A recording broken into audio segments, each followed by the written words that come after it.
بتفاجأ بيجوا لعندي أصدقاء لي وكانوا معي ضمن المجموعة، فبيقولوا لي الله يعوضك فيهم بالخير يا أبو عدنان. وإن شاء الله هيك الله سبحانه وتعالى بيعوضك بالأحسن. سنوات أمضاها أبو عدنان في غياهب سجون الأسد بعد اتهامه بحرق سجلات عسكرية. خرج أبو عدنان ليلقى ثورة تطالب بالحرية والكرامة ضد الظلم والاستبداد. طلعت من السجن بتفاجأ انه في ثورة قائمة ضد النظام، وانا يعني كانت نفسيتي متحطمة بالمرة، يعني طالع وماني عارف شو هدفي بالحياة. الله هيك سبحانه وتعالى هيا هالثورة هاي، واضطريت اني احمل السلاح يعني دفاعا عن الظلم اللي انا دقته واللي غيري عم يشوفه واللي يعني عم يصير معهم. ثاني يوم من الاقتحام كنت فايت انا ومجموعة شباب، فما حسيت حالي غير داخت الدنيا فيني، يعني ما عاد وعيت عشي. حسيت انه اجت سكرات الموت. تفاجأت شوي هيك لقيت حالي صحيت كأنه ولا راحت سكرات الموت واختلفت حياتي كلها. يعني طلعت هيك لقيت اجري مقطوعة، حركة ما عاد حسنت اتحرك بأرضي. يعني حاولت ازحف اساعد حالي ما حسنت.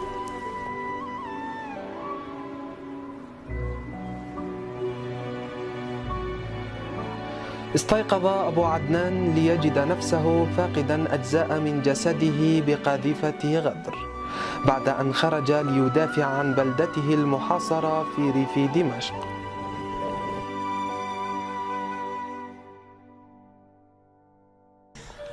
صحيت بالمشفى،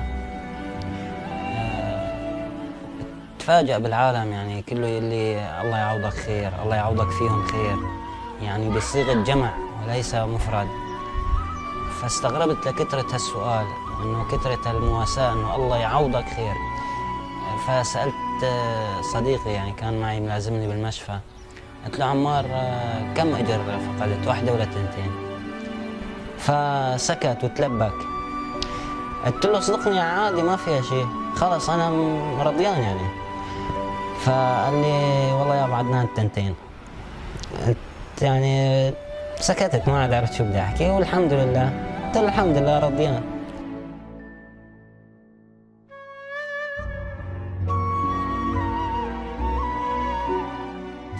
الحمد لله، الحمد لله على كل حال.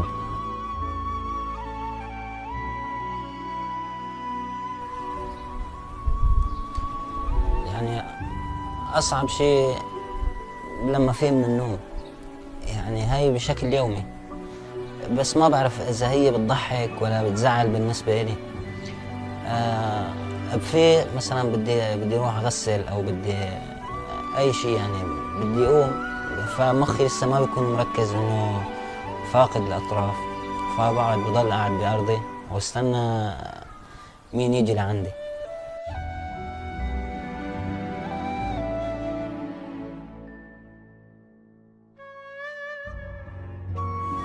حسبنا الله ونعم الوكيل.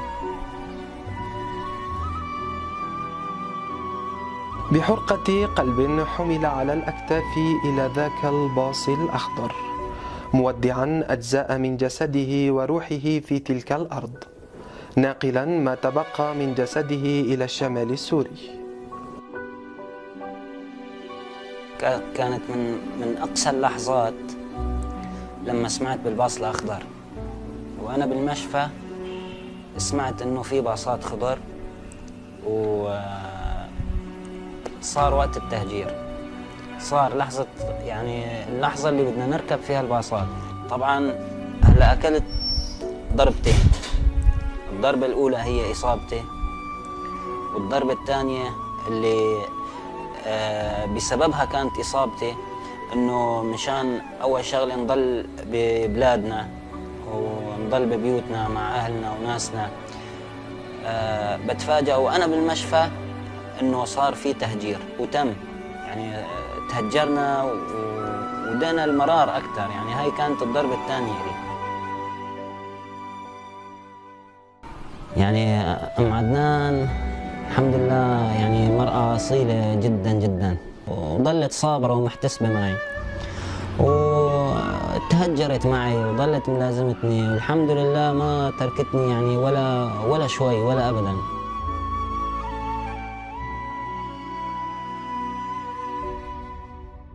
اللي تكون عندي كان يجيني شغل أطلع أشتغل بالطينة بالياسة، أشتغل ديكورات، يعني طالع معيشتي الحمد لله كانت مستورة والحمد لله. بس بعد الإصابة صرت يعني هيك أتحسر أطلع بعيون بناتي، يعني إنه هو الرزاق رب العالمين، بس الواحد بده يسعى ويشتغل لحتى يطالع رزقته. شعور بهيك داخلي يحسسني بالقهر. شلون بعد هالفترة هاي، بعد هالشيء اللي شفته فيني، شلون بدي أرجع أحسن أشتغل؟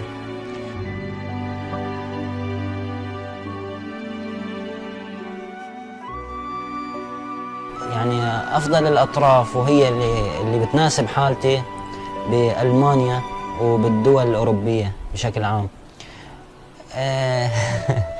يعني ألمانيا ما بظن إني أحسن وصل لهنيك، وشبه مستحيل يعني، لأنه صراحة هي بتكلف كتير وأنا ما قدرتي، يعني ما قدرتي إني هالتكاليف وشيء يعني بآلاف الدولارات. أنا ما يا دوب يعني الحمد لله عم أعيش حالي هلأ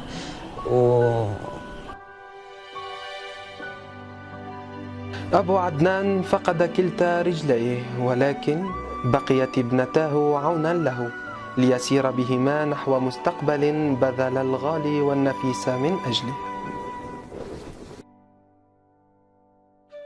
بيني وبين حالي تكون مثلا بنتي بجنبي، فبتضرب عيني إنه بنتي مع إنها صغيرة وبتحسن تتحرك حركات أكثر مني. لحد الآن مصبرني على الوجع وعلى الألم، عندي هالوردتين هاللون يعني بالدنيا كلها، وبتمنى أني أحسن أسعد هون أكثر من هيك. الحمد لله على كل حال.